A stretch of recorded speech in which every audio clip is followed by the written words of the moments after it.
La guerre du Vietnam, le plus grand traumatisme qu'ont vécu les États-Unis au siècle dernier, s'est vu être représenté, réinterprété, revisité par le cinéma américain. Véritable agent de l'histoire, le cinéma hollywoodien est autant un reflet qu'un acteur de l'opinion publique et rend ainsi compte de l'évolution de la mémoire de cette guerre.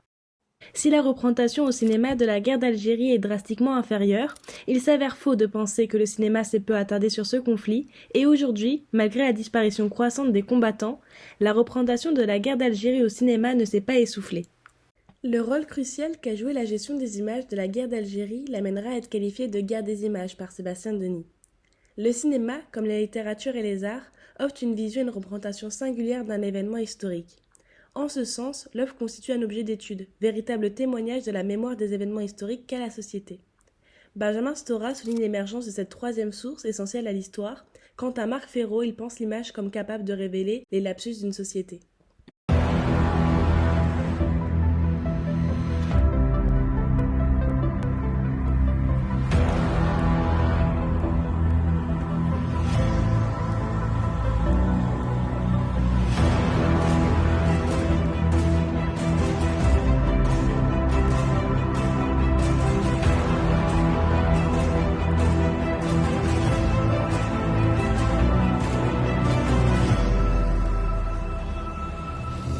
L'évolution des représentations de la guerre d'Algérie dans le cinéma français témoigne d'une tension permanente entre la volonté de représenter le conflit et la censure, ce qui donne une impression d'absence de cette guerre au cinéma.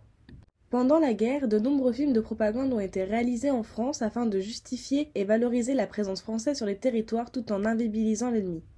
Du côté du cinéma de fiction, la censure rend les conditions de création et de distribution difficiles. Je vous défie bien, dans la France de 1958, de parler de l'Algérie, des problèmes sociaux et raciaux, de l'armée, de la police, des Nord-Africains, de toute question touchant à la politique, déclare le réalisateur Yves Champy. De nombreuses prescriptions œuvrent et mettent en place une censure comme le décret du 18 février 1961 qui institue une censure préalable sur le scénario. Jusqu'en 1862, aucun long métrage ne peut sortir faisant référence à la guerre d'Algérie. Au total, entre 1958 et 1962, 40 films ont été censurés, obligeant les réalisateurs à modifier leur œuvre ou à renoncer.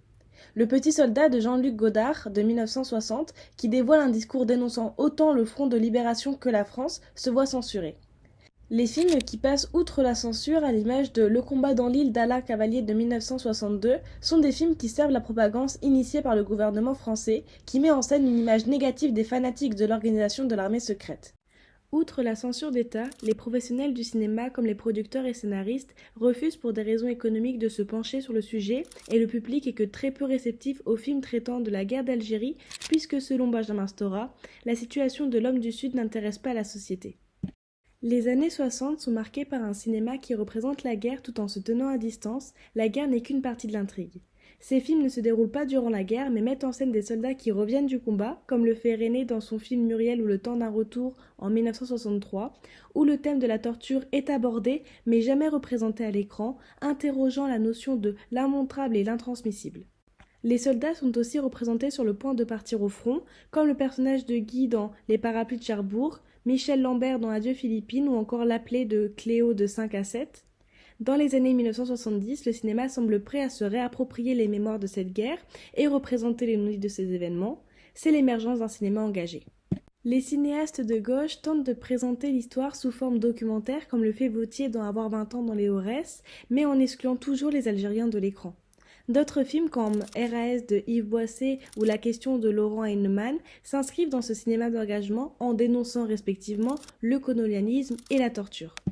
Dans les années 1980-90, les films abordent des micro-histoires, des intrigues intimistes et communautaires qui relèvent d'une mémoire singulière et précise, en excluant toute représentation de cadavres, ne cherchant ni à tourner dans les lieux algériens, ni à représenter l'homme du Sud à l'écran.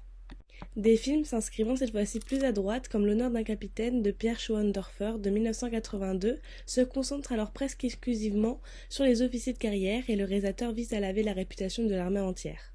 Ces films n'embrassent ni la totalité ni la complexité de la guerre et le public adhère peu.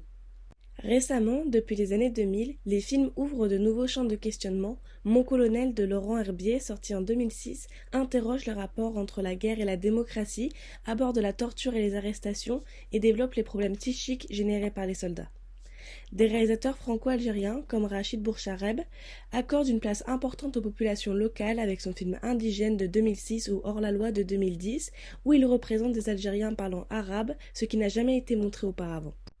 Il semble donc que le cinéma est représentatif de la construction des mémoires de cette guerre, de la volonté de propagande à l'invisibilisation des Algériens, au recours aux micro-histoires pour ne pas aborder les horreurs encore méconnues de la guerre, à récemment la volonté d'inclure les Algériens dans le cinéma.